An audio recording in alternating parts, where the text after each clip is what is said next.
you didn't put your lipstick on this morning. Wait a minute, I'll be right back.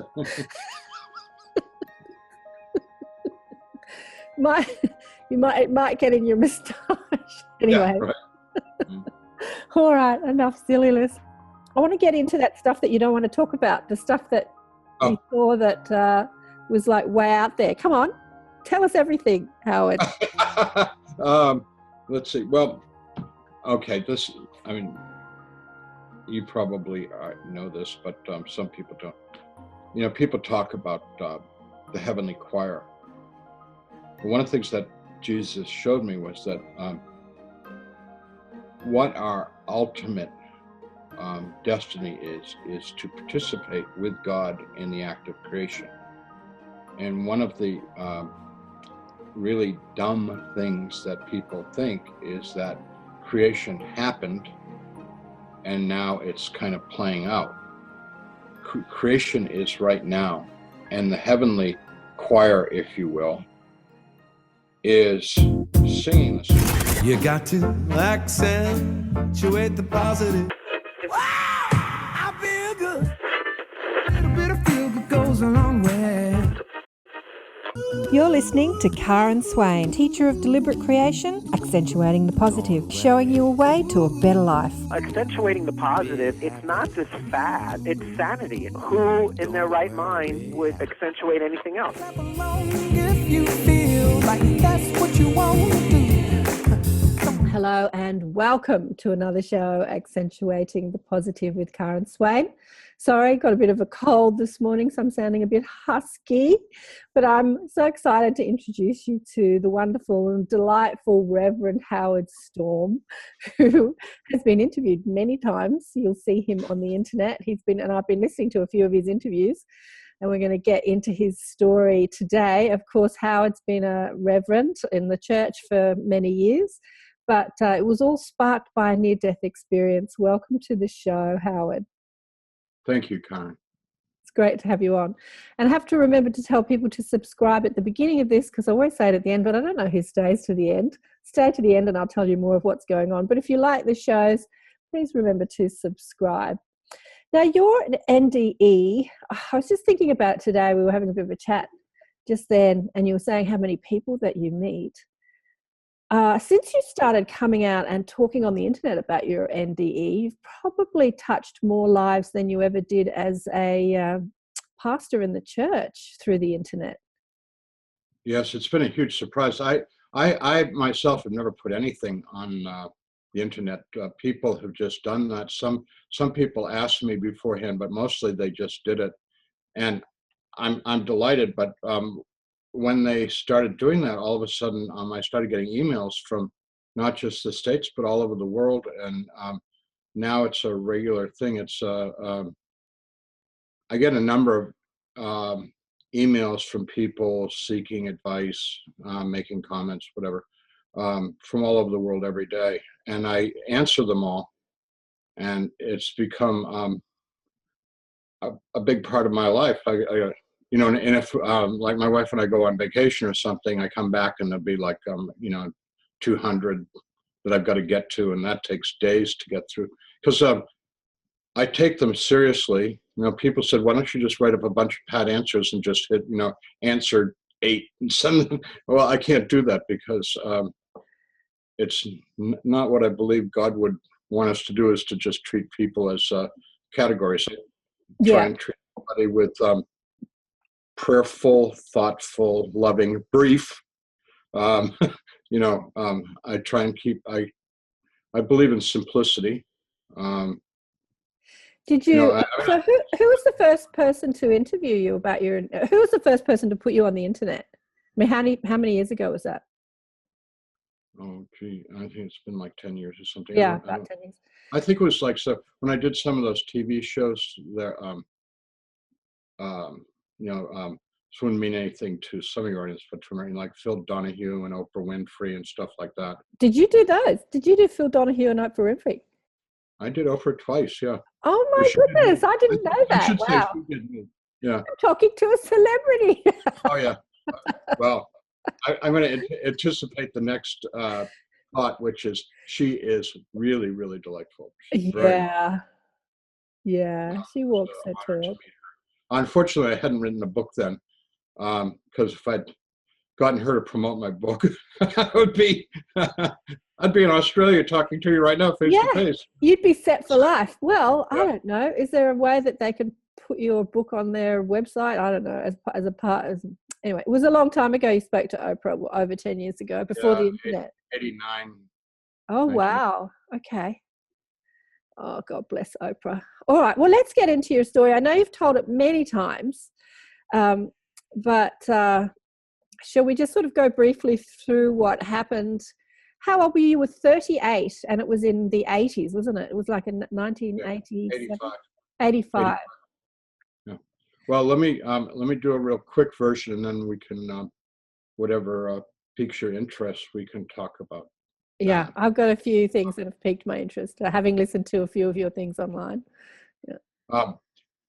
First of all, a little quick background. I was a 38-year-old college professor. I was a professor of art at Northern Kentucky University.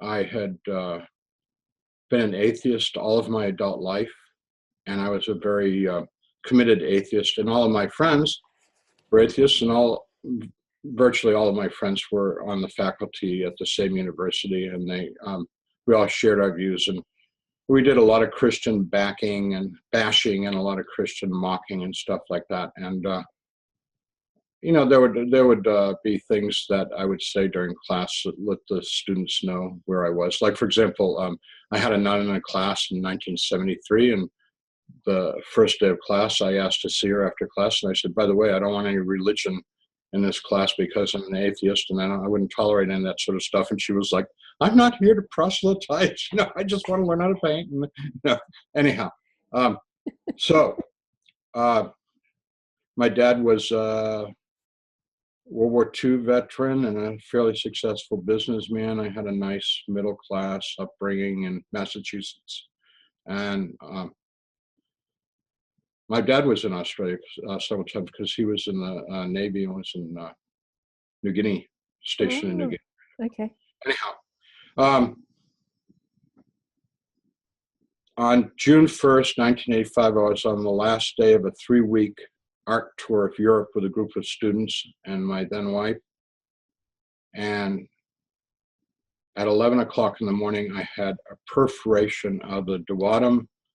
And the duodenum is your stomach goes into what's called the small stomach. And then that goes into your intestines. And a perforation is a hole. People always tell me that I had an ulcer, and I go, well,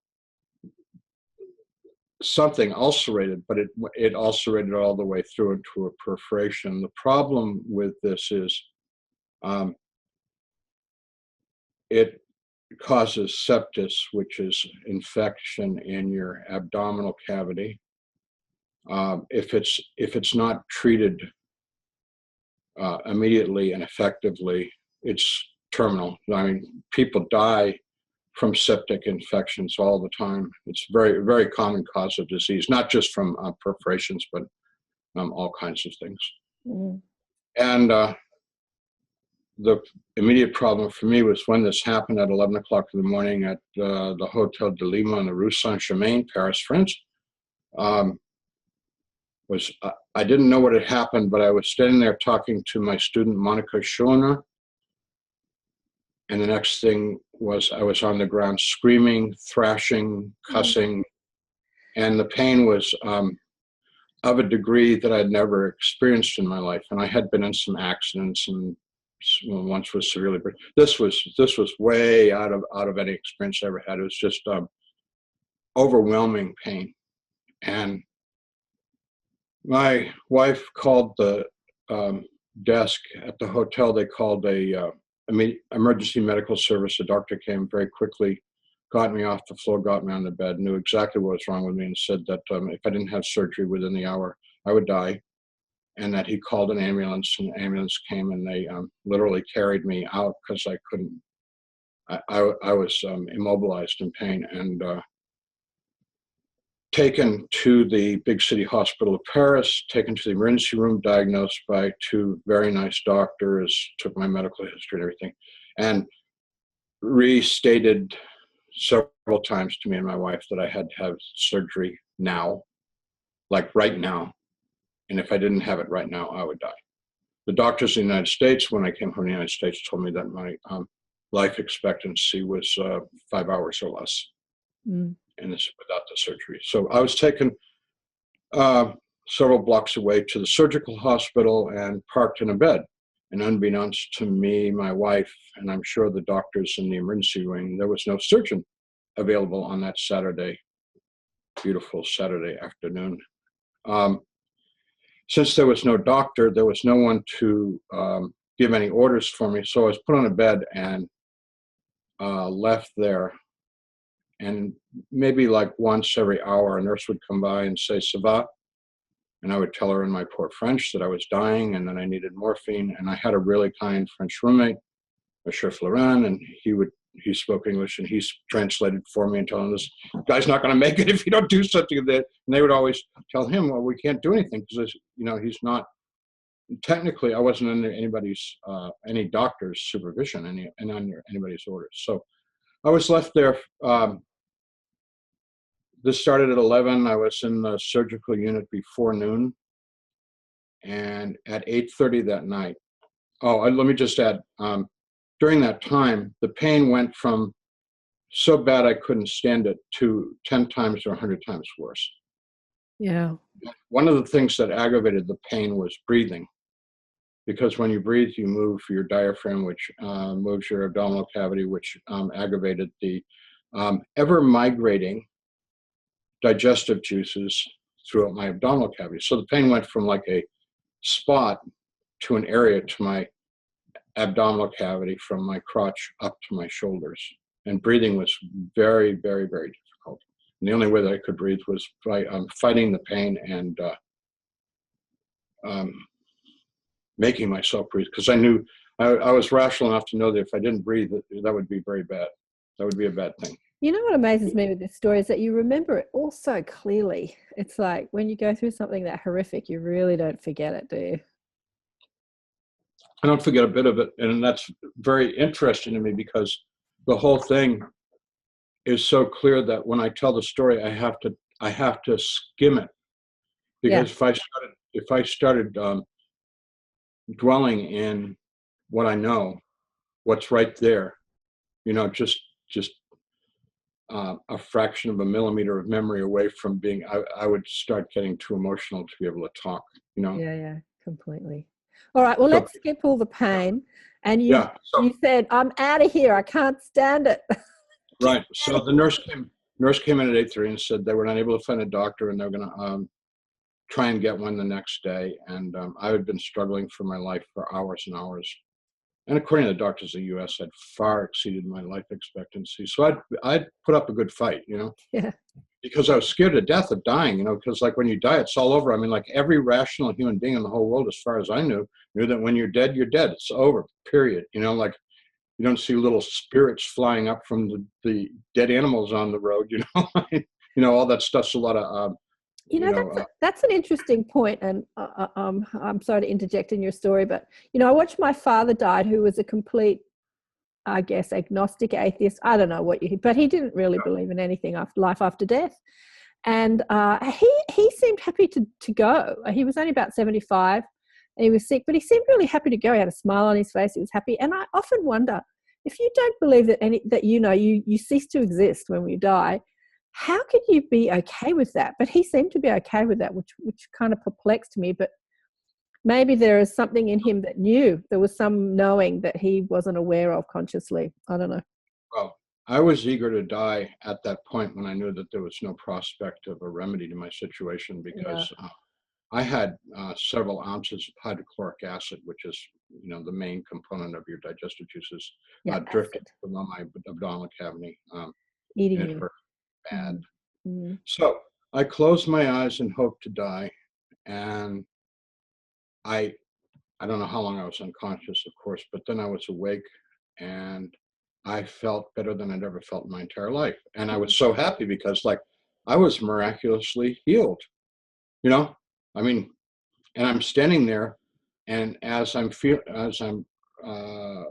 investigating how good I feel, I also realized that my senses were greatly heightened, you know, Mm. eyesight, taste, touch, hearing, everything.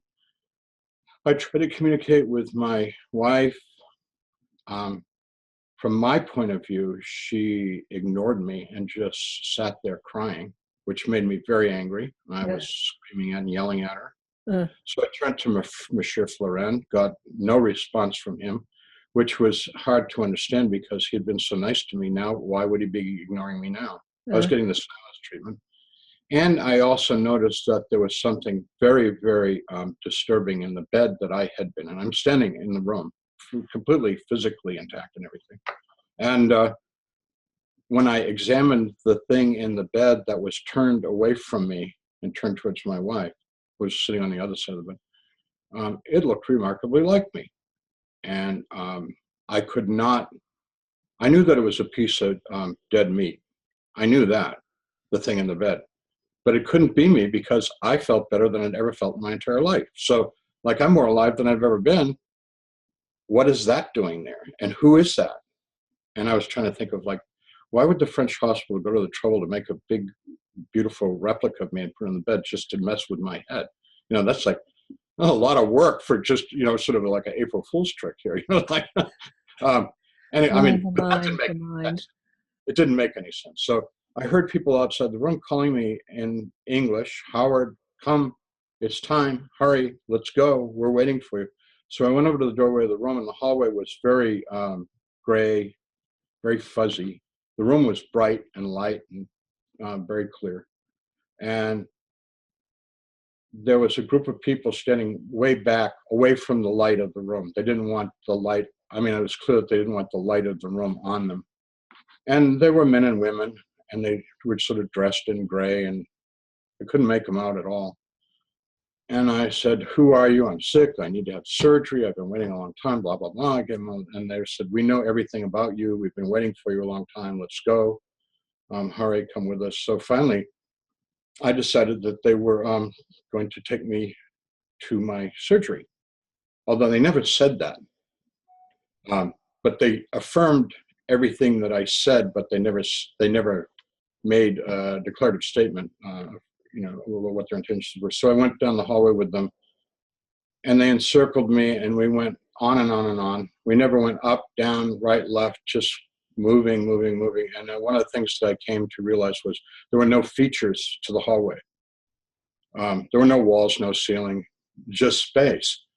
And in time, as I asked them questions like, where are we going? Who are you people? You know, why is it so far? This hospital, I don't remember this hospital being this big, because we're walking miles and miles and miles. They would started replying with, shut up, you'll find out. You don't need to know anything, you know, just keep moving. Stuff. They became increasingly rude and nasty, and I became increasingly terrified.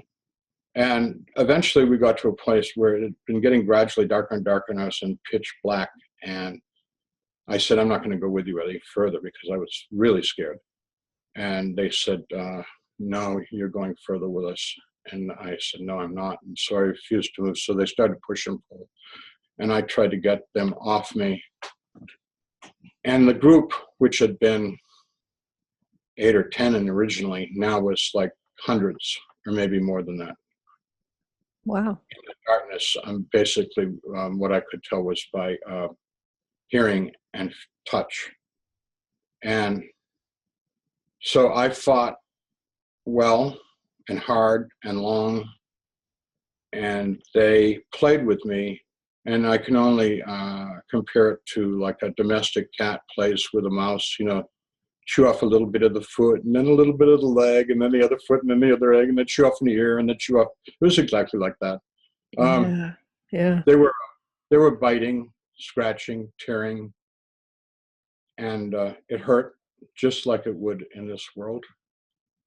And they had zero compassion. The more they hurt me, it seemed the more it excited them to do more cruel things. All of my orifices even including ones that I didn't know I had, were invaded. And eventually there wasn't enough of me to resist them anymore. And I was just lying on the ground in that place, all ripped up, both devastated by the physical pain, but much more so by the emotional pain of what they'd done to me. Yeah. And I heard a voice, which kind of sounded like me. Yeah. And it said, pray to God. And I thought, what a stupid idea. I don't believe in God. And the voice said, pray to God. And I thought, I don't pray. I don't know how to pray. And the voice said, pray to God. And I thought, I haven't prayed since I was a kid. I wouldn't even know what to say, even if I would pray. And the voice said, pray to God. And I thought, what did I say? When I was a little boy and went to Sunday school and church and all that stuff. And I'm thinking, and I'm coming out with, God bless America, land that I love, stand beside her and guide her. No, that's the song. 7 years ago, our forefathers brought forth in this continent a new nation, conceived in liberty and dedicated to the proposition that all men are created. Now that's Abraham Lincoln. I'm going through all this stuff that I remembered as a child. And finally I come upon, the Lord is my shepherd. Yeah, I'm praying, the Lord is my shepherd. And when I started to do stuff like that, just these little bits and pieces, the people around me became very, very agitated. And they were saying to me in language that I can't repeat because it's so unbelievably vile and obscene, worse than anything I've ever heard in this world. They were saying to me, there is no God, nobody can hear you. And now we're going to really have at you. And you must stop. That made me want to get back at them. Finally, for the first time in my whole time with these people, I was able to get back at them, and because they hated the God stuff. So I started making up things which were very crude, very, very crude. And it drove them away from me, and I was there alone in the darkness, unable to go anywhere, unable to move, in a world of pain. And I thought about my situation, and I went over my entire life, because in this place there's no time. So when you talk about time, it's really irrelevant, because there is no time. When you leave this world, it's all time is now time. Yeah. And as I thought about my life, I came to the conclusion that I had gone down the sewer pipe of the universe into the cesspool. We had septic systems where I grew up, and so I knew about how that stuff worked, because you always have problems with septic systems sooner or later, and you got to dig them up and stuff. I figured that's what had happened to me. I'd gone down the pipe into the cesspool, and these were the cesspool people, and they wanted to take me deeper down into the septic system. And I didn't want to be there. But I also felt that, why wouldn't I be there? Because I had been a self-centered, egotistical, manipulative, proud SOB all my life, and that the people that had at me were my kindred brothers and sisters, people who'd lived the same kind of life that I had. These are not bad people. What interests me about this part of your story is that you are out of your body. So you're in some astral environment. You're in some environment that is not this earth, this physical environment. And yet you were experiencing all the attributes of having a physical body. You're experiencing physical pain, emotional pain. Because that was my consciousness. I was a pure scientific-based materialist. And if I'd given up my sense of my physical body, I would have had nothing. Yeah. So okay, all right, that's interesting. So you were still. So what you're saying is that you were still believing that you're in your body. As you said, you looked at your body, and you like, that can't be me because I'm in my body. And I guess that because you're believing that you're in a body, you have a body, you're experiencing what a body would experience, and that's in that circumstance, pain and emotional pain and all that sort of stuff. Anyway. The American novelist Kurt Vonnegut said once that be careful what you pretend, because you are what you pretend to be. I've always Exactly. loved that. And Yeah, we you certainly are what you believe. Yeah. we carry that into the afterlife. Whatever we pretend to be is what we will experience. Yeah, absolutely. Yeah, yeah. Um, Okay, so you call out, you pray, stop praying, and what so happened? in that hopelessness, with absolutely no prospect other than they're going to come back and do worse things to me. My mind's like racing for something, and what it ends up with is like an 8 or 9-year-old boy in a Sunday school classroom, not just singing "Jesus loves me," but feeling it and believing it. And it was so unbelievably different and good from what I was experiencing that I wanted that I had lost 30 years earlier. Uh-huh. I wanted to go back to that little boy and be that simple faith in this super guy, this hero figure who I used to pray to at night to chase the alligators. Did you ever have alligators under your bed when you were a little kid? No, if I did, they'd probably be crocodiles. We have crocodiles down Oh, here. right, okay. Well, and there were bears in my closet and other things. And I would pray to my hero Jesus, and he would chase them away, and I could go back to sleep. And I wanted him, and so I called out to him, "Jesus, please save me." And to my complete amazement, because half of me believed that he either wasn't true, or if he was true, why would he care about me? Mm, I had said a lot of nasty things about him all my mm, adult life. mm. Um, a tiny light appeared in the darkness, and it got very big and very bright and came over me, and hands and arms emerged out of the light, reached down and touched me. And when they did, not only was I restored physically, but I was filled with his love, and his hands went under my back and picked me up and pulled me to him. He put his arms around me and held me very strongly, very tightly against him. And I put my arms around him, and I cried like a baby of joy. And I slobbered and snotted and gurgled all over his chest for a long time. And he rubbed my back. And I really liked it. And that's all I want ever again. He's my guy. He's my best friend. He's my man. I'm quite devoted to him. And I get that. yeah. The other thing that I just want to interject here was that I was so amazed that his love is not like a sort of theoretical love. It's very passionate. It's very real. It's very personal. I mean, he liked me. He wanted me in his arms, and he took me up.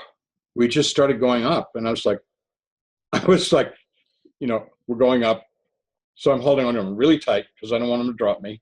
And we're just traveling upward. And as we're traveling upward, I'm trying to get my composure, which I have zero composure. I'm just slobbering and crying and hugging him. And I look to where we're going, and we're going towards a world of light, of way, I mean, like a gigantic galaxy of light, and all these little lights relative to the big light are all coming and going from it. It's like this beehive of activity out there, and we're moving towards, and all of a sudden I realized, like, that's God's house there. That's where God hangs out. Okay, so at this point, you kind of you're getting with the picture that you actually might be outside your body, that you might be dead, in fact. I knew that I was no longer in this world, but I wasn't outside my body. I had the best body I'd ever had. So you're still thinking that you're in your physical body, but you're just on a spaceship. My body doesn't change until later. Then I mean, that comes much later when I start letting go of that and start taking on a different kind of body. Okay. A body of light. Yeah. Instead of a body of meat. Yeah. And anyways, I thought to myself, he's made a terrible mistake. I don't belong here. You should put me back. And he said telepathically in his voice into my head, clearly, I mean, it was clearly his voice. And he spoke to me and he said, we don't make mistakes, you belong here. And as that was registering, my next thought was, he read my mind. I wonder if he knows what I'm thinking. And he laughed telepathically. Now I'm going to stop adding the telepathically because that's how everything worked. Yeah. He laughed a lot hard. I mean, he really laughed. And he said, of course I know what you're thinking. In fact, I know everything you're thinking. And I thought, if he knows everything I'm thinking, there's a lot of things that I've thought that I don't want him to know. Like my interest in breasts. And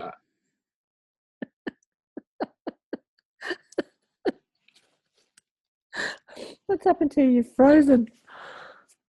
Where have you gone, Howard? so I thought of breasts, and Jesus really laughed. He thought that was very funny.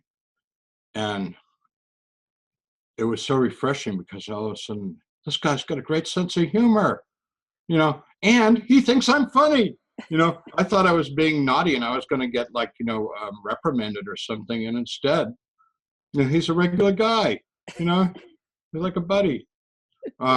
So we proceeded to communicate, and he said that he had some friends who he wanted me to meet, and he called out musical tones, of which I have some wind chimes that suggest his musical tones. If anyone wants to know Jesus' heavenly voice, it's chimes. Anyways, music is the language of heaven, the real music.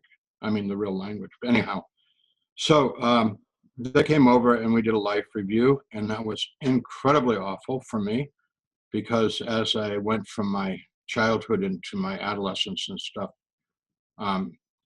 I saw that I was becoming a very manipulative, selfish person. I had reasons. I mean, I had very good reasons. I mean, I can justify why I was the way I was, but I don't want to lay that on my dysfunctional family and all that stuff and dysfunctional culture. And I mean, I have to take responsibility for who I am, and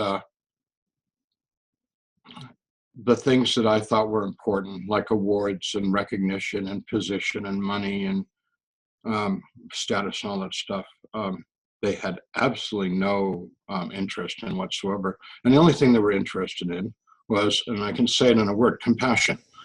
They were interested in how I had treated compassionately or not. And as I became older and older and more successful, and I was quite successful in my little world, I was completely obsessed with my own self-interest. And it was awful. Which I have to say, it's very sad. It's a very common thing, and it's the way we're taught to. We're taught to be successful and self-absorbed. And anyway, I could say a lot, but let's get through this story because I've got so many questions to ask you about. I'm going to wrap this up. Mm-hmm. So when we were done, he asked me if I had any questions. And I said, I've got 1 million questions. So I asked my 1 million questions, whatever. And he answered everything. He, best teacher in the world. We went places, we did things, we saw things both in the future and the past. A lot of my questions were about myself. Yeah. But I did ask certain historical questions and big questions and things like that. And when we were done, I just had one thing left, and I said, I want to go to heaven, because he'd shown me around heaven and everything. And I want to go there and be a resident, because it's like the fun capital of the universe. And he said, no, you're not ready for that yet. You've got to go back and try and live what you were created to be in the first place, which was a loving, kind person. To fulfill your life plan. Yeah, which is very simple. It's just to love people. And Well, I actually think you had a bit more of a life plan than most. You know, I think that you had agreed to teach, which you did, and you're still doing right now. Well, it's my hopefully my way of loving people. Some people wouldn't find it so, but anyhow, I had a big argument with him, and I fought with him ferociously, verbally, to not send me back here, because I told him this place is horrible and it's evil and hateful, and why would, if he cared about me, why would he put me back into this world?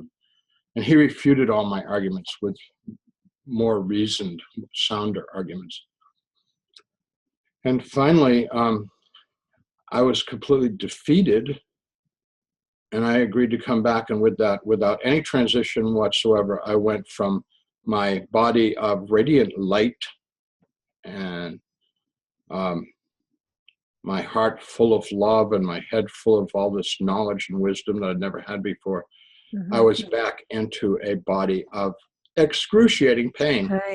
You know, and I want to ask you about what happened then, but I want to go back to your non-physical environment, because that's what I'm really interested in. And I want to explore some of the questions that you asked him. You know, one of the questions that I saw that you asked, which really sparks my interest, is you said, are we the only people in the cosmos? And he goes, oh no, there are so many other forms of life. And he showed you this parade of aliens. Can you go into a bit of what you saw and what he told you about that? Yes, and he did show me some other worlds as well. The parade of aliens was a lot like the creatures that you see in Star Wars.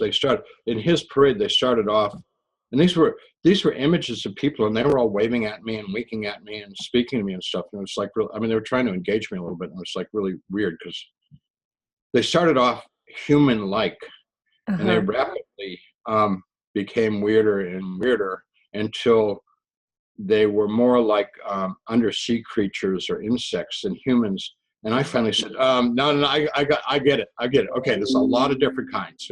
I get that. You know, I don't want to see anymore, because it was just way too much information. And all these people and all these things are like looking at me with whatever they had, you know, and like trying to greet me and stuff. And it got scary, creepy. And but the point that he made was that there's a lot of worlds, actually, without limit, all of the universe, and they're all in different spiritual stages, and some of them are very, very highly evolved. There's no evil. It's all good. It's all love. It's all peace, and everybody just does great there. Yeah. And then we're in the bottom of the ranking. Mm-hmm. I actually asked him. I said, "So are we like elementary school?" And he said, "No." And I said, "Are we like kindergarten?" He said, "No." I said, "Are we like nursery school?" And he said, "A little below nursery school." I'm like, ooh. Yeah. And we're, in terms of our spiritual development. But at the same time, knowing yourself as that being of light, you know, when you found yourself in your light body, and then, you know, you had access to infinite knowledge, you know, knowing ourselves as soul, as infinite potential, infinite light, spark of the divine, it takes a really brave soul to come into a preschool environment when you're coming from such a highly evolved perspective, and then to dumb yourself right down. I mean, you know, this might be preschool or pre-preschool, but it takes a really advanced and courageous soul to come here, I believe. Yeah, because the motor that runs it all is the free will that we've been given, and the ability to make choices. And so we can take a little bit of encouragement and pride in the fact that when we make the better choice as opposed to the bad choice. And the better choice would be to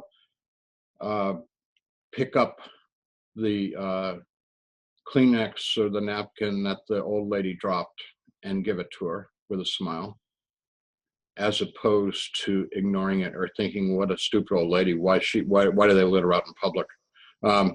You know, the good choice when someone cuts you off in traffic, rather than doing a brake. You know what a brake job is? Oh, it's an American thing that we do on the road. When someone's bad to you, get ahead of them and then tap your brakes and make I'll them think slow that they're down. going to stop. Oh So yeah, I've done that. yeah, Yeah, I've done that. it's a way of punishing them, you know.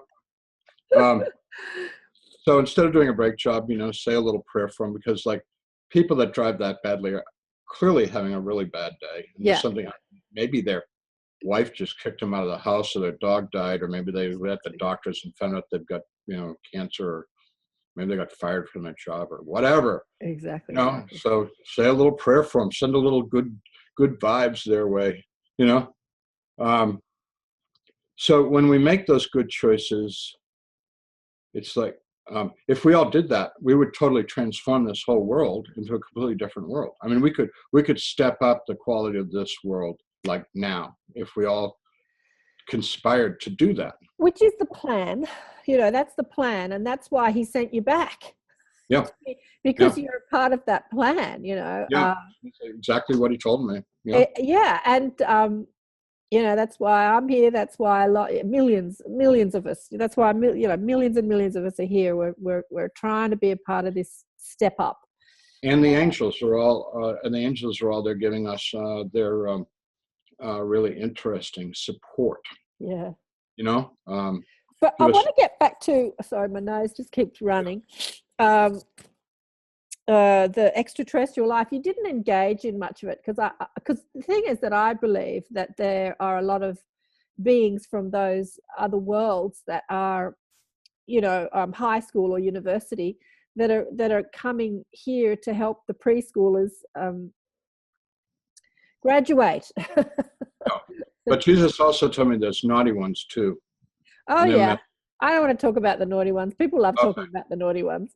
I want to talk about, did you engage much with the other life forms, or did you just say, okay, don't show me anymore, and like moving on? No, I did not engage with them very much. You didn't? No. But I mean, when you think about angels are aliens.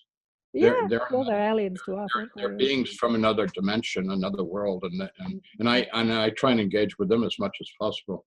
I work my angels. My poor angels got a terrible job because I'm always working them, you know. Well, you know, I spoke to Lorna Byrne. Have you heard of Lorna Byrne? No. She's an Irish lady that just beautiful. She has the ability to see with her outside eyes, her physical eyes, a spirit and angels, and she communes and talks with them as if she's talking to a human. She sees them that physically. Yeah. And anyway, she's written quite a few books. The first was called Angels in My Hair, and yeah, she said something really interesting. She said angels don't have a soul.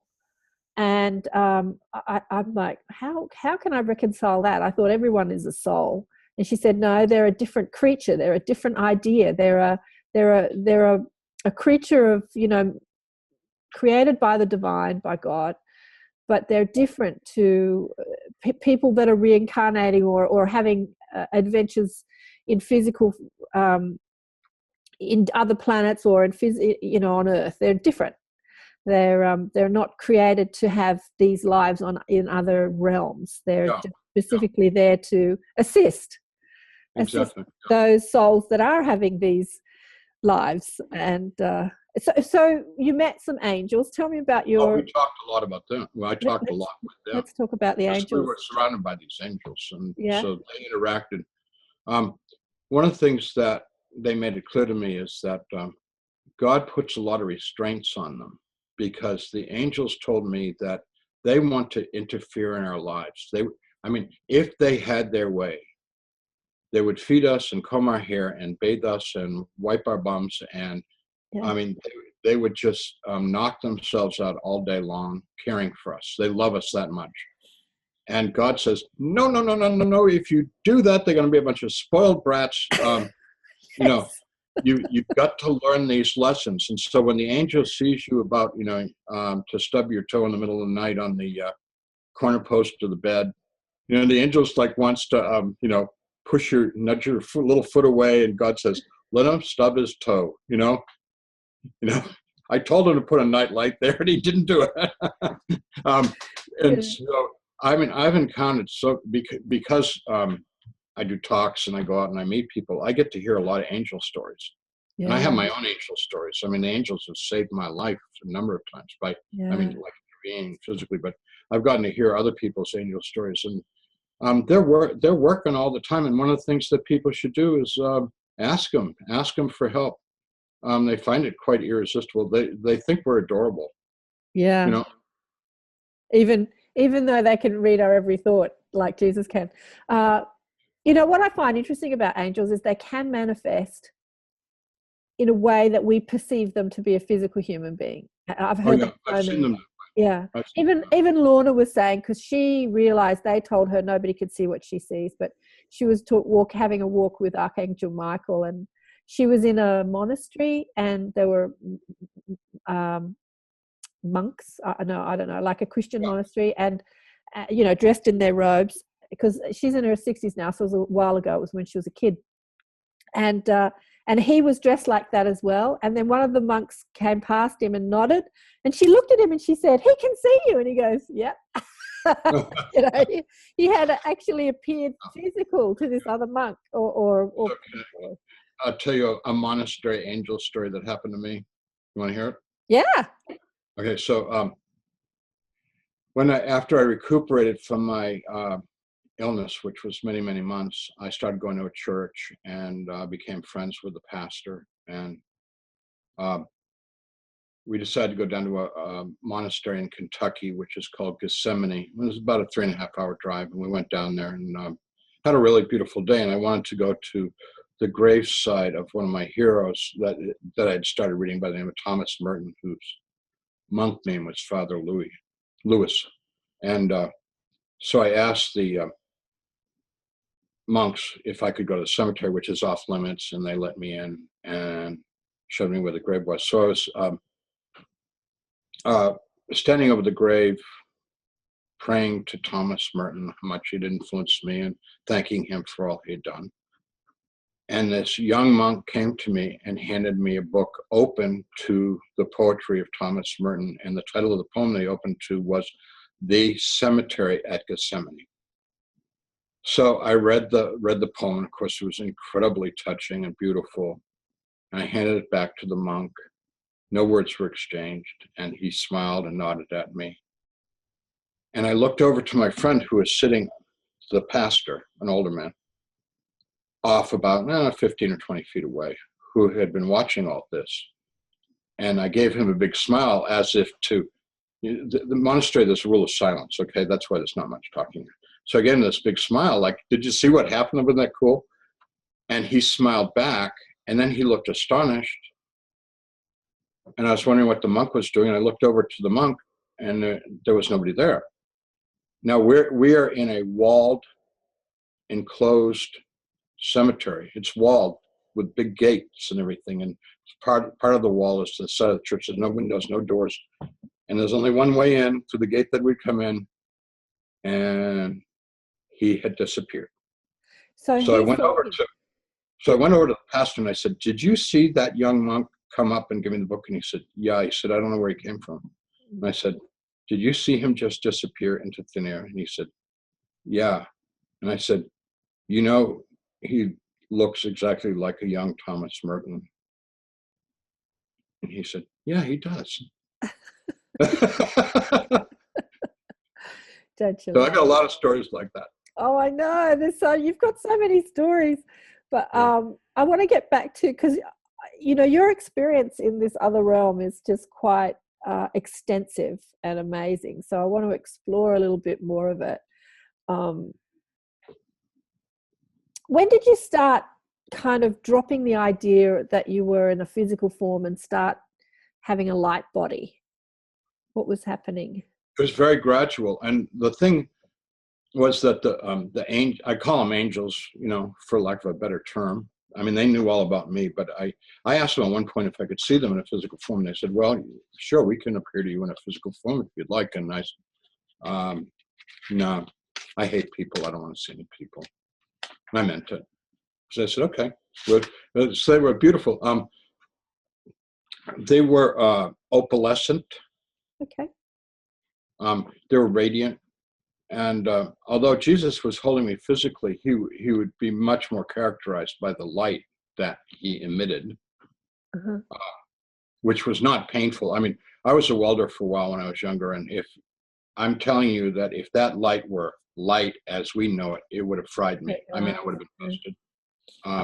But it was actually very loving and kind.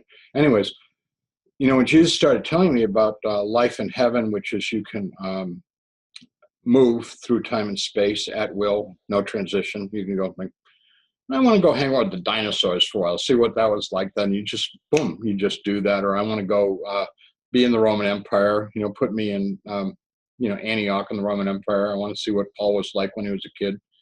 Boom, you just do it. Time and space are no barriers at all, because all time is now. So that we live in a world of we actually live in a world of unreality, because we can't live in the past because it's gone. We can't live in the future because that's just speculation, and it absolutely hasn't happened, and maybe quite different than we think. And when we think about the now, unless we get really good at meditating on the now, which is possible, we tend to not live in the now at all. We tend to live in either the past or the future and totally miss the now. That's why we miss all this stuff going on around us all the time, because it all is in this world. It's in this reality. We're just not paying any attention to it. So that's the nice thing about trying to get focused now and again through prayer, meditation, contemplation on just being fully present. And that's when you start hearing and seeing things that you didn't know before. Yeah. And, like your angels, or Jesus, or your guides, or even your galactic friends. Yeah. Yeah. So I'm quite dependent on them. My life, I couldn't do what I do. And when I say I couldn't do what I do, like when I'm a pastor, so one of the things I do is I visit sick people and old people. Yeah. And I have no idea what to say or to do with them, because I don't know what they need. So I always go in and I say, okay, God, I'm showing up here, but I have nothing to say or nothing to do. You're going to have to take over here and make this of benefit to them. And then when like an hour goes by and we've talked and laughed and cried and joked and said a prayer and I'm leaving, and they say, "Oh, Pastor, thank you for coming. That was so wonderful. You made my day." And I'm like, and I'm thinking to myself, what did I say? I didn't do anything. I'm just like, and I'm just like, thank you, Jesus, for that, because like I came here with nothing, and hospitals are pretty intimidating because they've got like hundreds of thousands and millions of dollars worth of equipment. They're doing all this stuff, and I walk in empty-handed. I've got an empty mind, empty hands, and all I've got is to rely on God. And you know what? He's never ever let me down. Yeah. Ever. Well, I have to say that's exactly how I live my life as well. So connected to my mob. I call them my mob, to be irreverent about it. And just know that they just will, because I have one of my favorite teachers is a woman called Byron Katie, and she says there's your opinion and then there's God's opinion, and what's happening now is God's opinion, so why do we need your opinion? And so it's kind of like but we want to argue for our opinion, we want to push against what is, and but that's God's opinion. So I kind of live my life like that too. Like I do the show like that, don't write down questions. I do speaking events like that. People are like, what are you going to speak about? I'm like, I don't know, whatever wants to be spoken about at the time. And it's a beautiful way. That's how I prepare for talks. Exactly. You know what? People say, is there anything you need? And I always tell them, I just need a couple minutes by myself is what I need. And in that couple minutes, I say to God, I said, okay, God, I'm here. I've got nothing that these people need. There's nothing of me that is of any value to them. So I'm anxious to hear what you want to give them. Yeah. Exactly. And often it's a part of our story. Often I find myself talking about myself and I'm like, I don't want to talk about myself, but whatever that story is, it's helping the people that are listening. Often I find my mouth just running away with itself, talking about me or somebody else's story or whatever the hell it's saying, or the heaven, I should say. But, okay, so we're off track again. we'll probably do this a few times. So you go to church, you go to old people's homes, and the light body. How did you start sort of dropping that? Well, I'm looking down at my body, and all of a sudden, oh my, there's a glow. There's like, you know, you and I right now are very heavy. We're very opaque. You know, we're wearing these meat suits. Yep. You know, and it is a burden. And I'm 70 years old, and my meat suit ain't what it used to be. You know, it's just not. You know, Mine either. and it's just not, you know, any beautiful thing to behold. And it you know, and like, anyhow, I'm looking down at myself in this. You know, the angels are glowing, and Jesus is radiant, and heaven's radiant, and all the radiant beings, and I'm this like opaque, heavy thing. You know, I'm like this like lump of rock amongst all these flowers, if you will. But that, I mean, it's much more extreme contrast. And all of a sudden, I'm not so heavy anymore. And then as time went on, I'm looking at the glow, and I'm going like, I've got colors. And of course, one of the fun things, you know, I was an art teacher for 20 years. There's a lot more colors. And people say, well, what were the colors like? And I said, if I had the language to talk about them, I'd be happy to. Yeah. You know, when I go to the art supply store, they have not gotten an inventory of the otherworldly colors in yet, which I'm very disappointed in. Because when I paint, you know, I do stuff like I throw ground glass into my paint and stuff, trying to get like new colors, you know, that don't exist. And never quite works out the way I'd hoped, you know, because basically I'm stuck with yellow, red, and blue, you know, and the mixtures thereof. So I'm becoming more and more radiant. And then the other thing I realize is that I'm becoming less opaque. And so I'm becoming, I never reached full transparency, but I definitely was, light was moving through me. You know, I was becoming translucent. And the only thing that I've ever, I mean, the only thing that's ever come close to me for it is opals. And I'm not just saying this because I'm talking to Australia, but opals really have that magical quality, because like when you try and, like when I've looked at an opal, I've never been able to afford one. Hint, hint, if there's anybody there who would like happen to have one. Expensive, actually. But anyway, yeah, go on. They are. No. They are here. Oh. Anyhow, that sense of the colors are always changing. You know, it's like. I also like fireworks shows. I really love fireworks because although they're very transitory, the angels and Jesus were like that. Only they were constant. You know, and there was no boom. There was no explosion. Yeah, no smoke and no noise. But when you were sort of dropping your density, let's say, releasing your density, how can I explain it? And becoming lighter and more expansive, you were also dropping the sort of physical limited mind, or the egoic mind, we call it. Were you becoming more aware of the infinite probability of the universe? Like you were becoming more. Jen, like you need to be shown or taught stuff. You were just remembering, you know, Absolutely. You know, like you hear near-death experiences say, you know, when I was there, I was all-knowing. Yeah. And I mean, I was getting into that. And then when you know, one of the things that I don't do this till the near-death experience, but I said, like, if you were so all-knowing, what's the lottery number? Because I could use some money right now, you know. And by the way, I haven't won I actually have never played the lottery, but I've never won the lottery either. And I guess you have to play it to win it. I don't know. Be in it to win it. Yeah. But I know, this is going to sound terrible. I know way more than I should, and I don't talk about it much because, you know, when I go there, I lose everybody. Well, I'm here to talk about it. Look, you know what? I know you know more than you should, and I wouldn't be talking to you if you didn't, because, okay, so you're a pastor and you're a reverend in the Christian church and all that sort of thing, and I am not.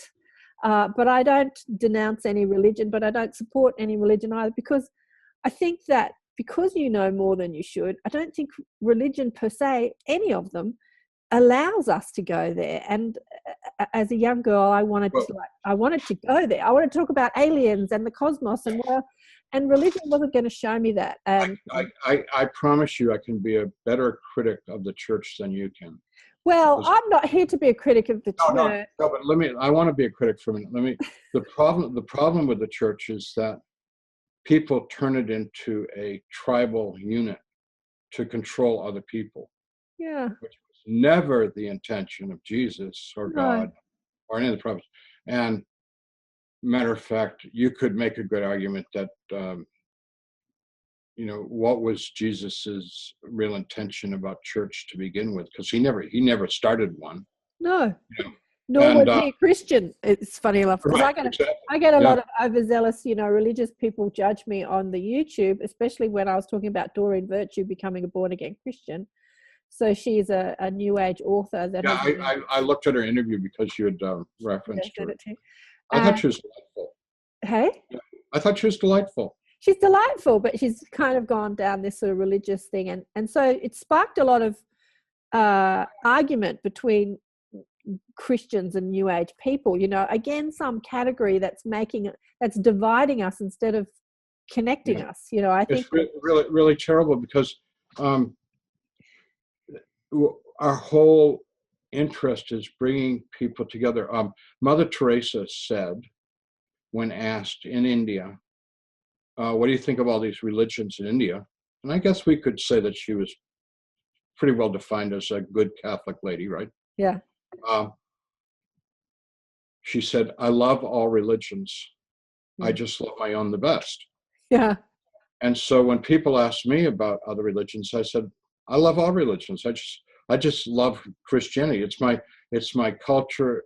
I mean, it is my culture. It's my experience. And the word religion means to bind. In the French, religare means to bind. That's where it comes from.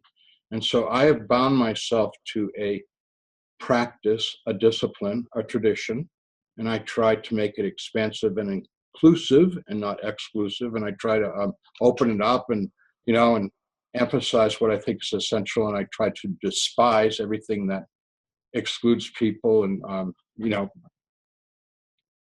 it gets me in a lot of trouble. Like a lot of Christians think I'm a terrible, terrible person because I don't want to damn people.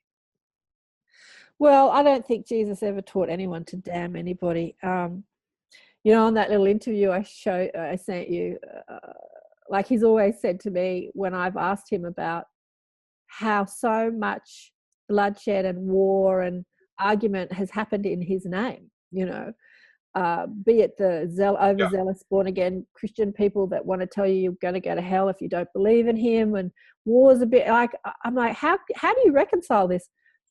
And he's always said,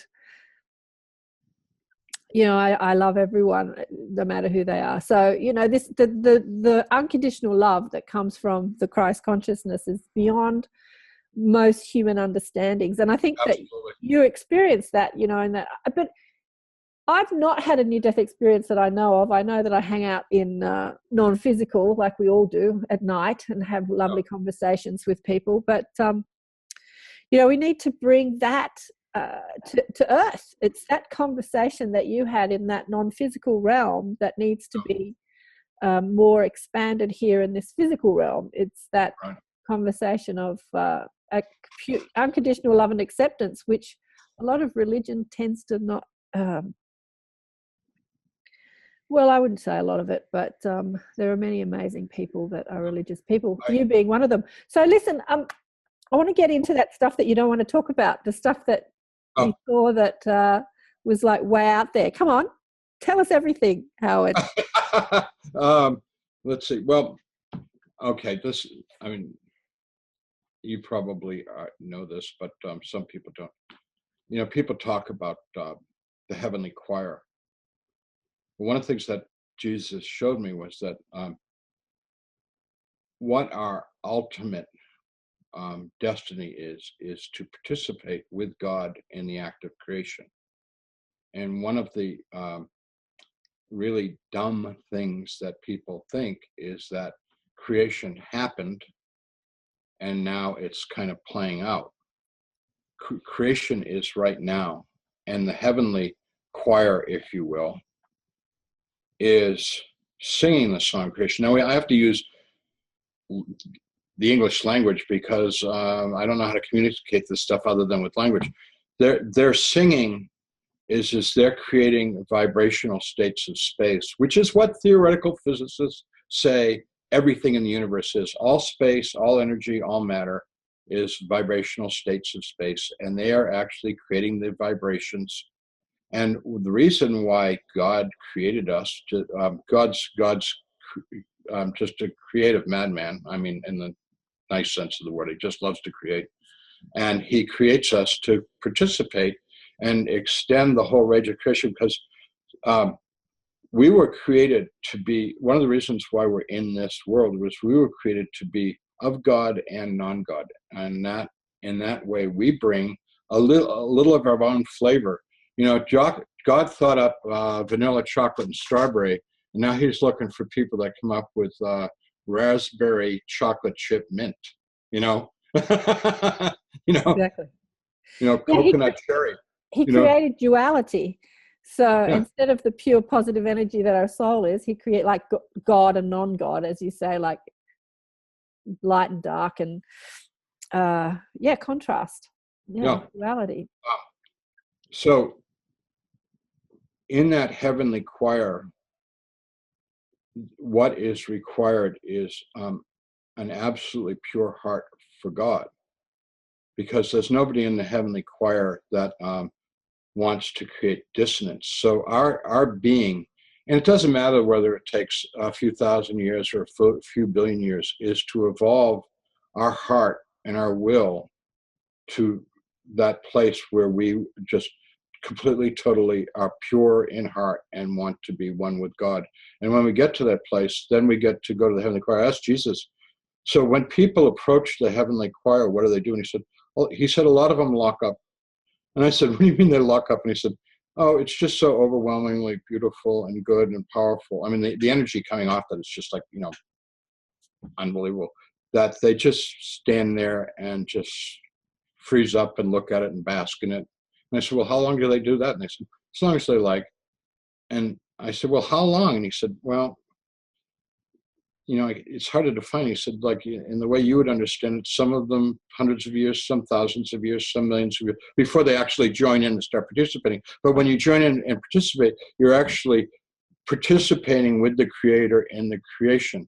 And I asked him, so what if they stopped? And he said, if they stopped, there would be no thing of no thing. There would be nothing. There'd just be God.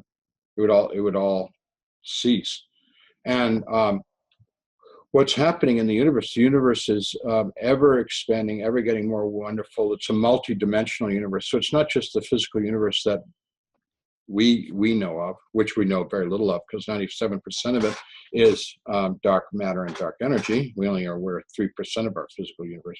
But there's multi dimensions, and they're all being created, and it's just getting more beautiful. So, when you think about, from our little experience in life, when you think about God, you think of like a category, like I have a goldfish pond in my backyard. Okay, let's make it really get down to like something simple. Goldfish. They have babies, and you know what? Some of them come out white, some of them come out gold, some of them come out half white, half gold, some of them come out black. They just kind of getting, and I am, believe me, I'm not having any kind of genetic influence on them. I just feed them. I swear, my hands are, I don't touch them. The creativity in my little goldfish pond. The dogs, I'm a dog lover, and the dogs that I've had in my life, each one is unique and beautiful and wonderful. Think of a category like eucalyptus trees, and like every eucalyptus tree is this wonderful being. I have this appreciation for wood, and I think wood is a living creature. Yeah. I do wood carving, dead trees, and every tree is, when you carve a piece of wood, you realize this whole thing is like, what a life they had. It's incredible. What a soul, Yeah. So all this life, all this because it's all everything's living and being on the whole planet. Like we now know that the whole planet, that with the Earth tectonics, we're living on a living planet that's like literally breathing and shifting and growing and changing, and A living being, yeah. yeah. And what we get to contribute to it is hopefully what we're supposed to bring to it is a better consciousness. Yeah. What better vibes, and instead we tend to be very disrespectful and hurtful to our mother planet. Yeah. So this whole thing is this huge, from our perspective, it's this huge work of art. Yeah. But what we have to bring is our own weird, strange, beautiful, rascally, naughty,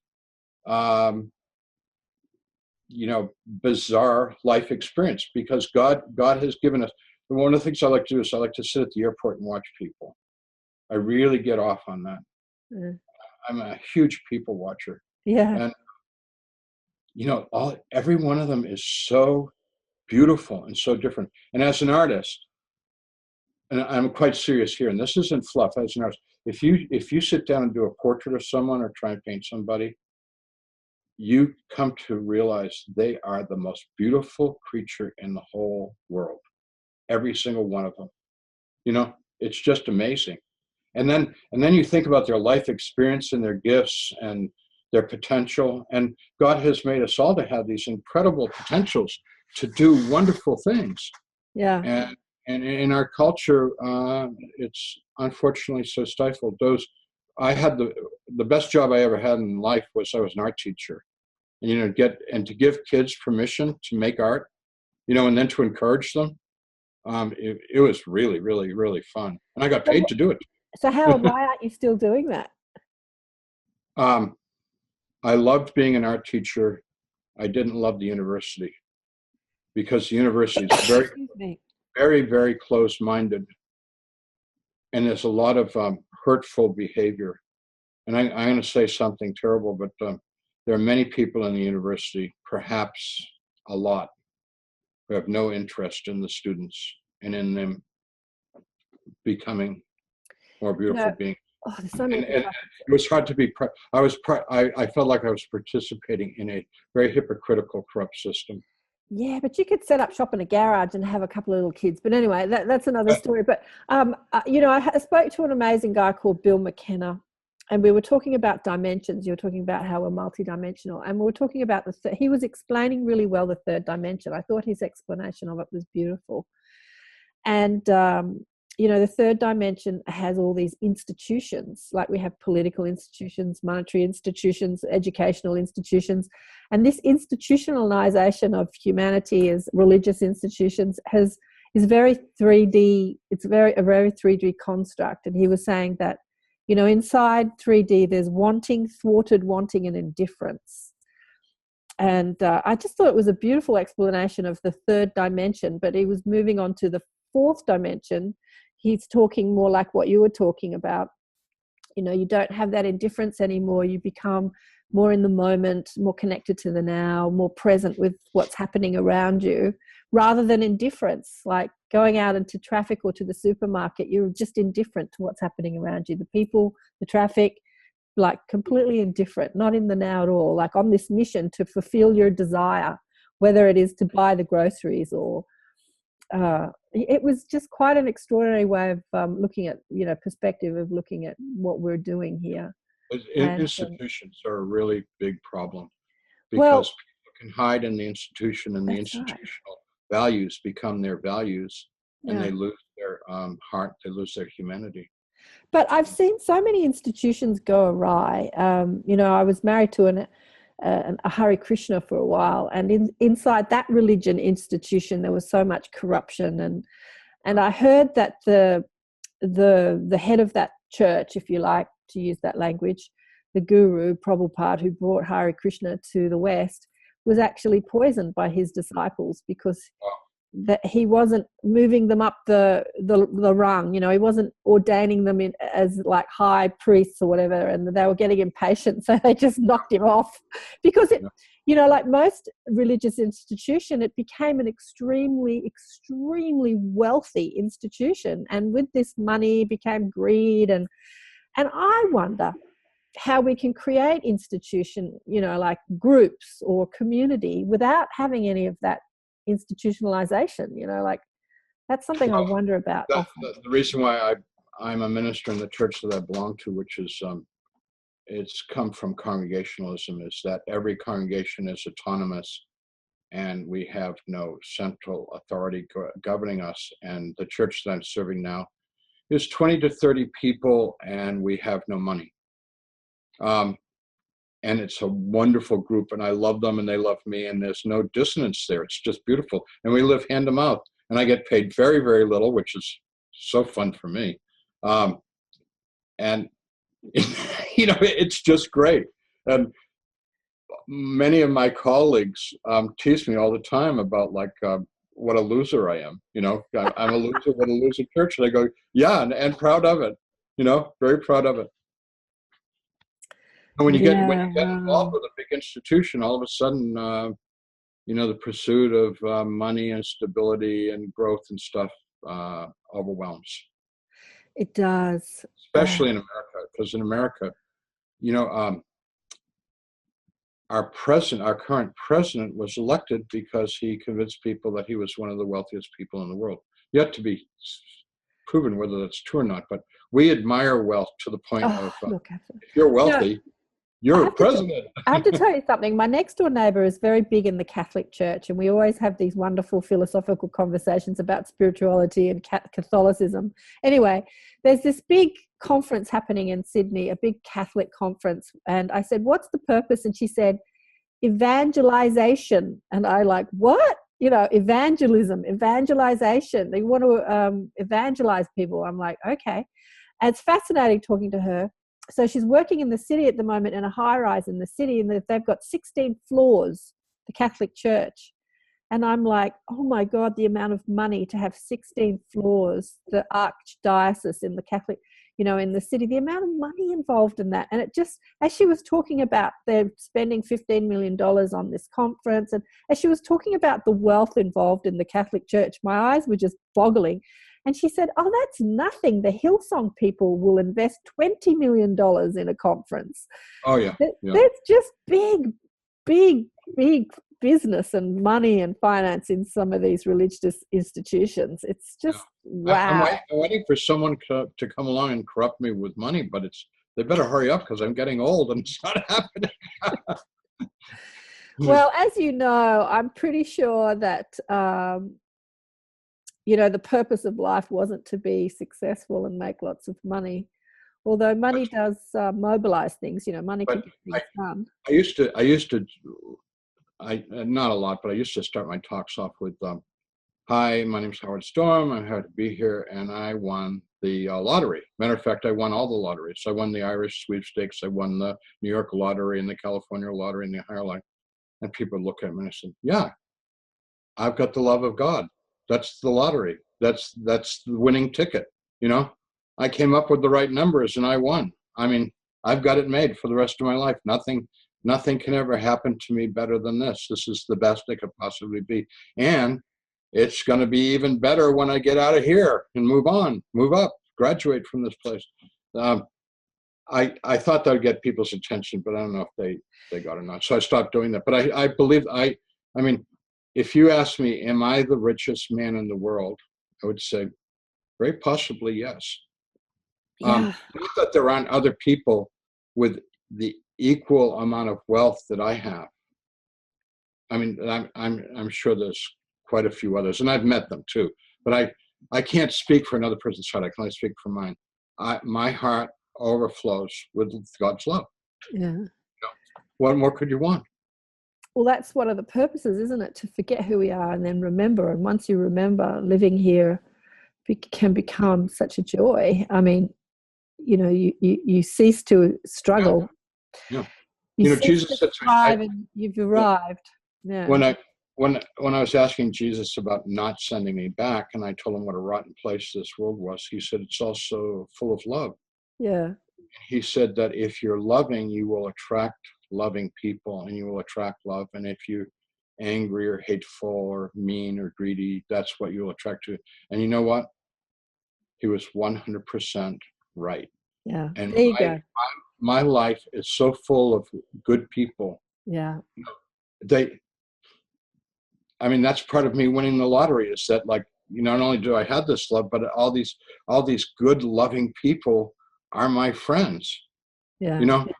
I mean, if I were to die today, I'm not gonna have a great funeral. I'm gonna be like a lot of people, and they're gonna weep, and I'm gonna be standing over them, going, "Will you please stop the weeping and sing happy songs for me, because I just graduated." But I mean, my life is so full of goodness. It's shocking. It's really shocking.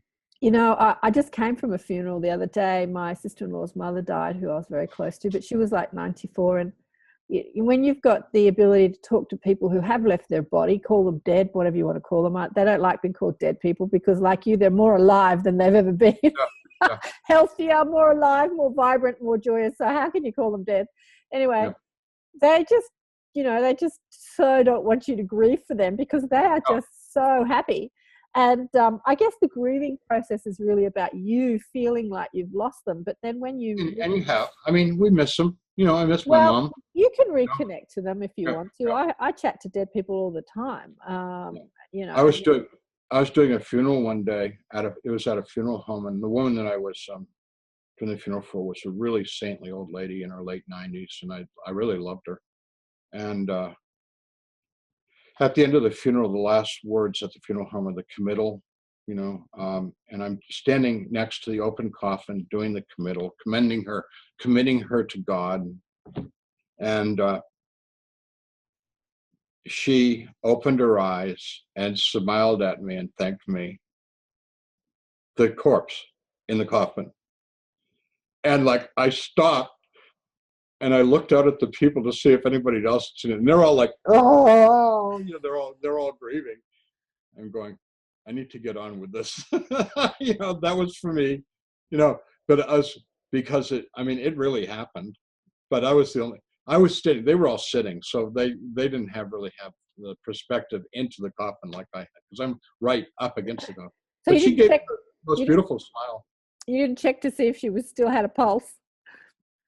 No, she was quite dead. She was quite dead. That corpse was really...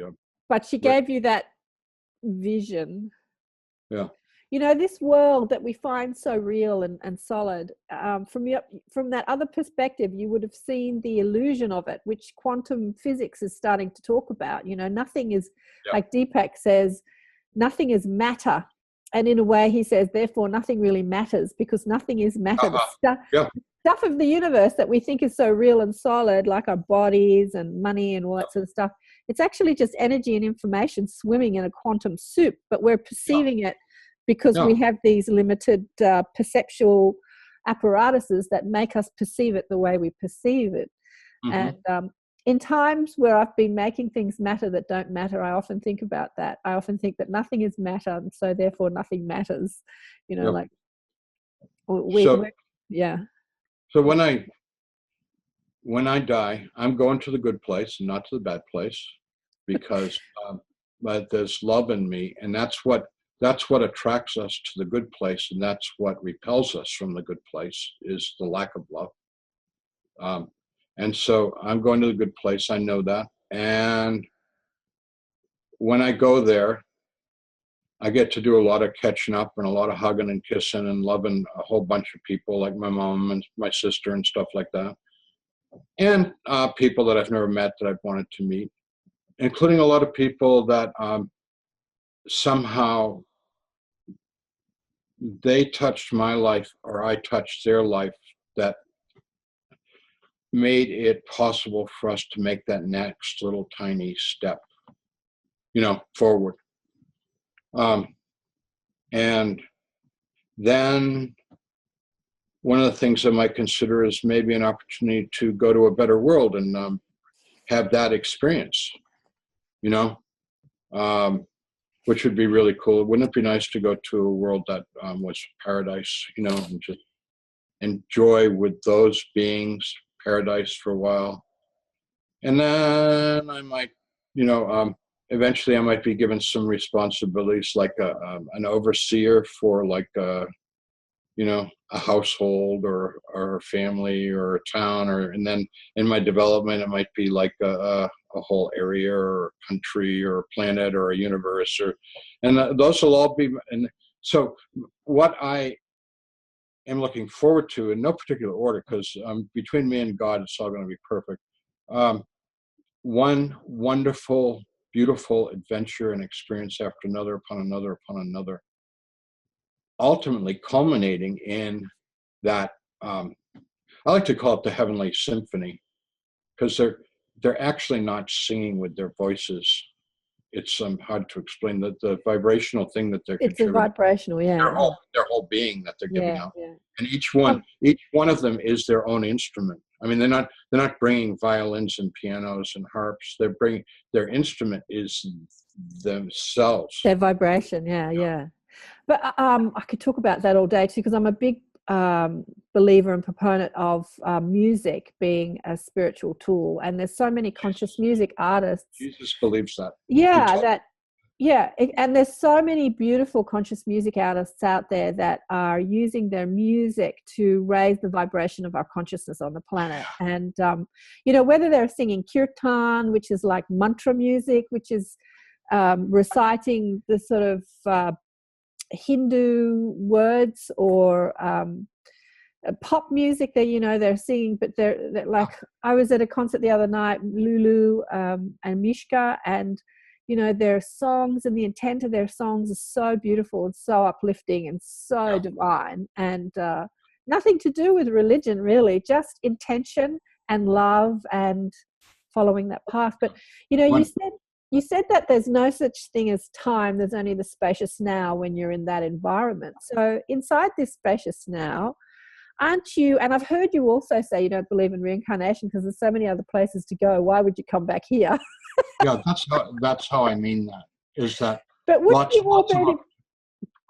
you already be having those lives, because it's all happening now? Wouldn't you be already experiencing you in another planet, in another dimension, or you as a spirit guide or overseer, oversoul to a soul family or a planet or a household? Wouldn't that be already happening?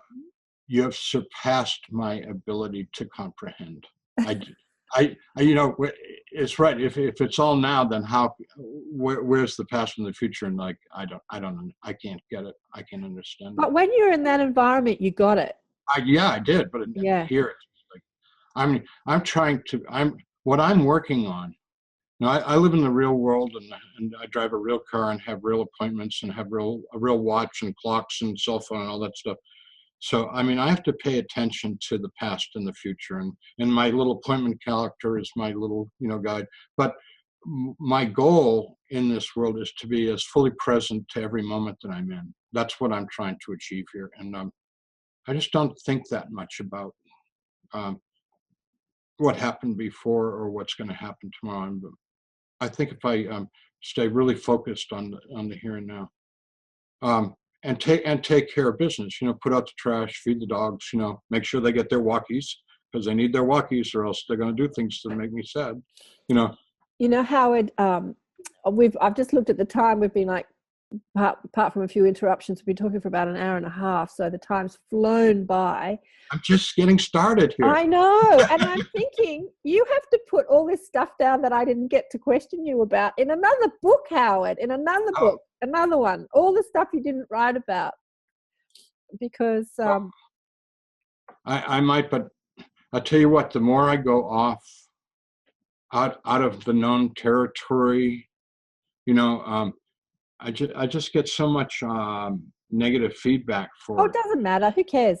There's so many people. I think that you only get negative feedback because you've been inside a religion institution, because you've been a reverend, because the New Age movement, there are so many people out there writing down their experiences. And I spoke to, Penny was one of them who had that near-death experience, and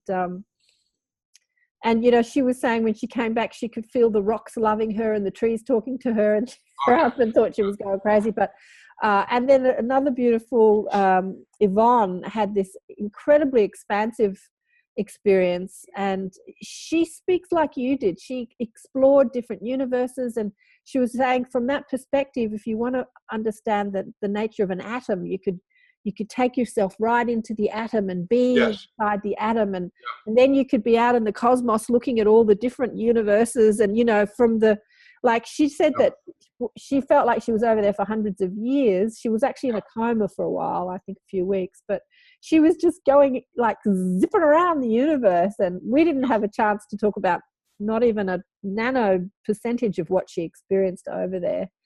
But that's what people ask me, how long was my experience? I said, longer than I was in graduate school. And they said, well, how long was that? And I said, 3 years. And they said, your experience lasted 3 years. And I said, well, I learned a lot more in experience than I learned in graduate school. So it was probably more than 3 years, but whatever, Yeah. So I don't know. I think there's a few more books in you, Howard. Don't worry about what other people think.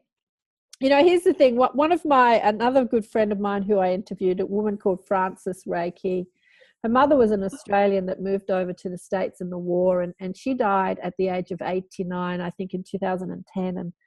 And she had been very active in the church, and she'd been an amazing woman while she was on this planet. And she came through to Frances after she died, and with her mob, with her spiritual team, and basically Frances just went into this altered state of awareness for about 3 months and channeled through these 4 books called The Team, and amazing books. And Jesus talks through them. And one of the things I wanted to read to you was something that came through in these books about Jesus. It said that Jesus is a representative of the band of consciousness comprised of pure compassion. From this broad band comes an individual expression of the energies contained in that band, and so it was with the appearance of the person that we knew on earth. He is regarded by many, it makes me cry, he's regarded by many as the most important type of consciousness upon your earth, simply because there is such a tremendous need in your physical realm for the manifestation of his band's attributes, which are non-judgment, non-violence, hope, forgiveness, kindness, love, and reconciliation. And that kind of sums it up, because of the density of our environment, like our preschool. I think that he's such a big influence in this world because of the attributes that he's bringing, this compassion and non-judgment. And yet the irony of it is that many of the people that are such staunch Jesus, like passionate about him, are some of the most judging people. So it's kind of bizarre, but I think that our job as anyone who's here to teach, whether we're religious or New Age or Hindu or nothing or whatever, is to not worry about what other people think and just live our truth. Yeah, you're right, but it's hard because I'm a human being. It ain't easy. No, sometimes I get tired of beating up.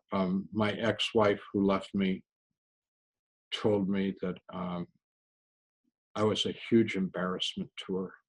Oh, well, that's her problem, not yours.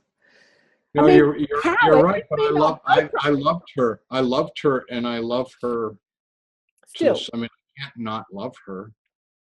She told me she didn't love me, but it hurt. I mean, that sent me into a really deep, dark depression for a while. That divorce thing.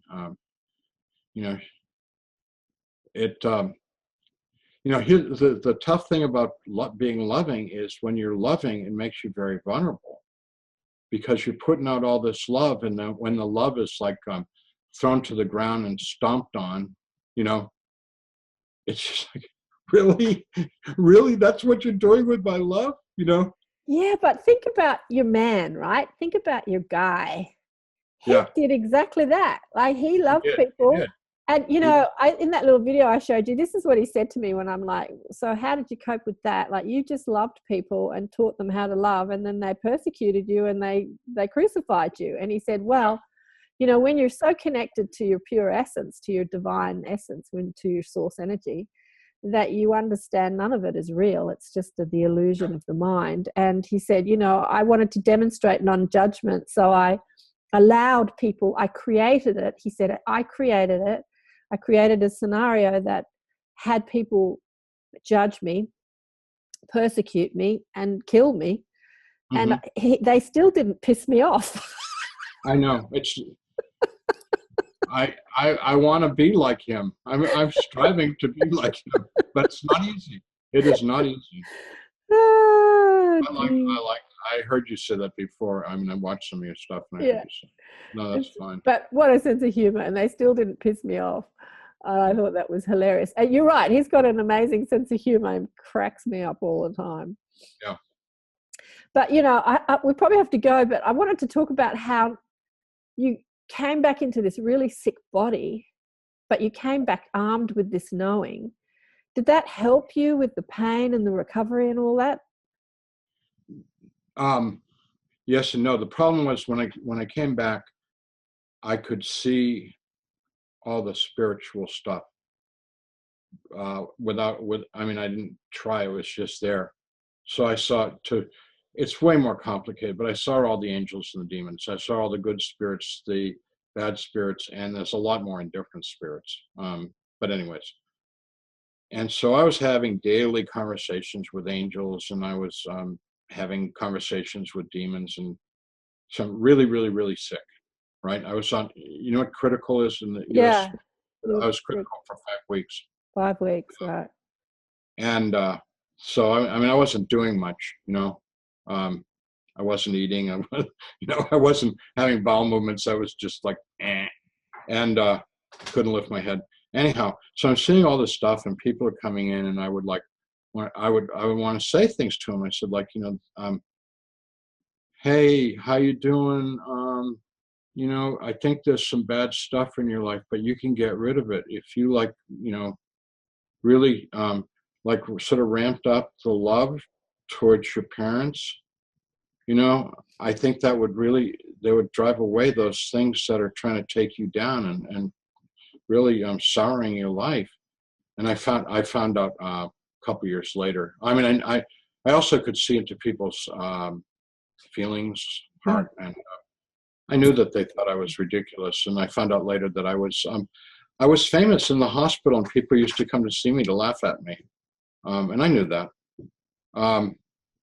And it made me so sad, because all I wanted to tell them was, like, if you want goodness, if you want love, if you want joy, all you got to do is ask for it and seek it, and it's yours. Just reach out for it and grab it and take it, you know, and let go of all the garbage you're hanging on to. And that's one of the reasons why I went into the church, was because I was having no success out there on my own. Exactly. Yeah, And I got that. Okay. I really got that. I really get that. So the church professes to believe in all this good stuff, and especially, you know, Jesus, and he professed all this good stuff. So I'm gonna join up with them, and I'll be part of the institution. And it's had its ups and downs, you know. Well, it's interesting because it allowed you to speak what you knew, but it also didn't allow you to speak what you knew, because what you knew was so much bigger than what it wanted to speak about. I mean, you could speak about heaven, okay. You could speak about angels, okay. You could speak about Jesus, but you couldn't speak about any of that other stuff, aliens and other universes and different dimensions. But I couldn't speak about any of those things at the university. Zero. Yeah. I was told. But you know what?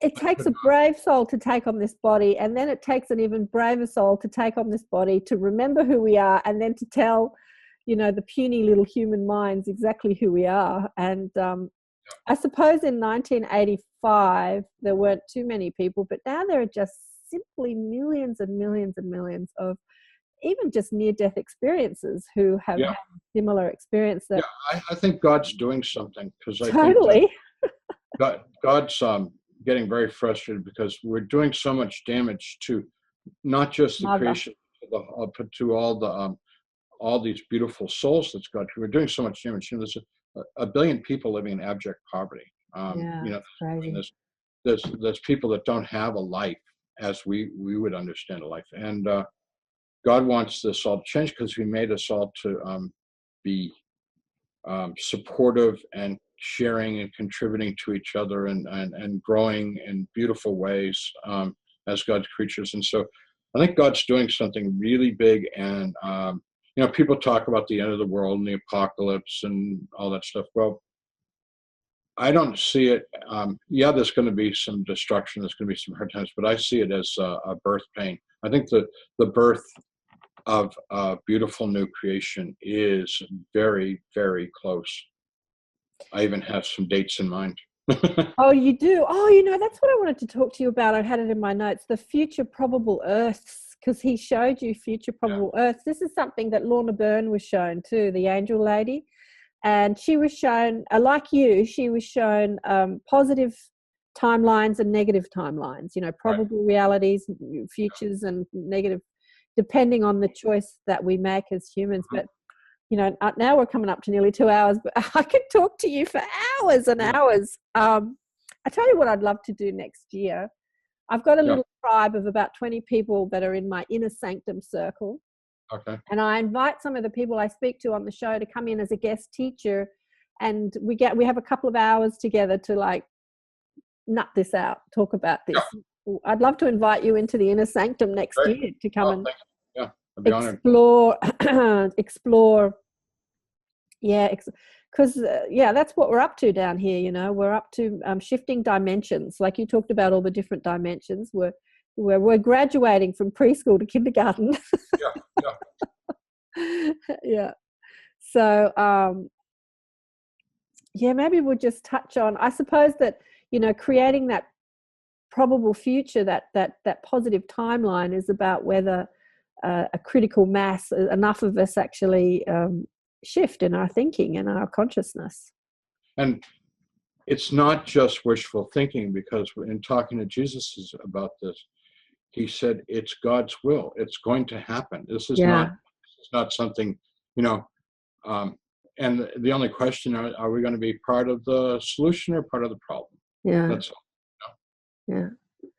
Yeah. Because the fact of the matter is, the people that stand in the way of this, they're going to have to disappear. I'm sorry, but they're going to have to disappear, or they're going to have to change. And what God wants, he wants them to change. He wants them to, get on the love boat. But if they won't, then they can swim, because it's inevitable.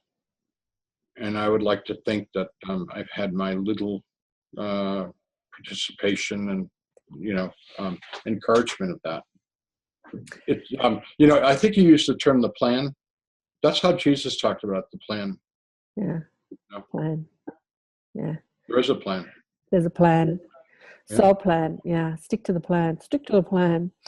Oh, Howard, it's been so beautiful to talk with you today. As I say, there's so much more to talk about, because your experience is so vast and beautiful. And thank you for all the work that you've done in the world. Thank you for all the teaching.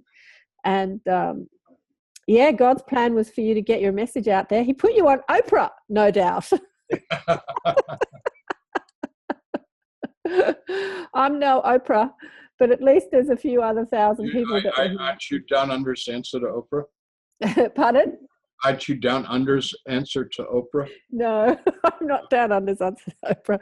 I'm too out there for Oprah. The thing about Oprah is she knew so much more than she let on to when she was doing her show, because she was reading channeled, literature, and I remember she wanted to put Esther Hicks on the show, which is channeled information, but she was vilified by her listeners, her fans too. When she used to talk about spirituality outside of a religious context, they used to vilify her. She had a hard time trying to speak about her truth too to the mainstream. Yeah. Well, she has a wonderful network now in the U.S. And they put on some really good stuff. My wife and I watch it. Yeah, she does interviews with people and that sort of thing. Gets into some pretty deep stuff. Yeah. It's a new world we live in, and thank you for all that you've done to bring about the shift. Thank you. Namaste. Namaste. Namaste to you. Bye for now. Well, Wasn't that fantastic? Isn't Howard Storm just the most beautiful man? Really, I could have talked to him for hours and hours. We actually had another chat. I'm going to, after I finish the recording, and I think we're going to do another interview with him all about the angels. He said he could do a whole show on the angels. I think that would be nice to hear more about how the angels help us in our lives. And such a beautiful, beautiful man. So beautiful.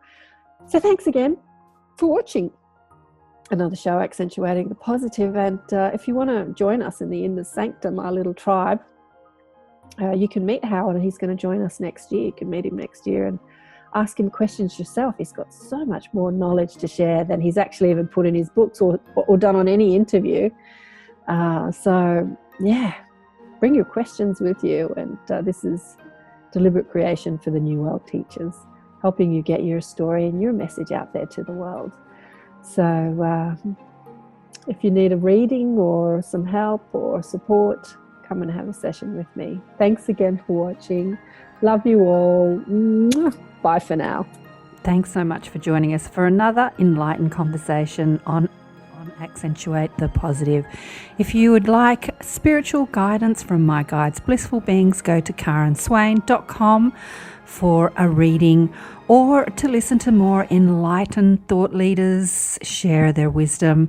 Go to the listen page on karenswain.com and choose who you want to listen to.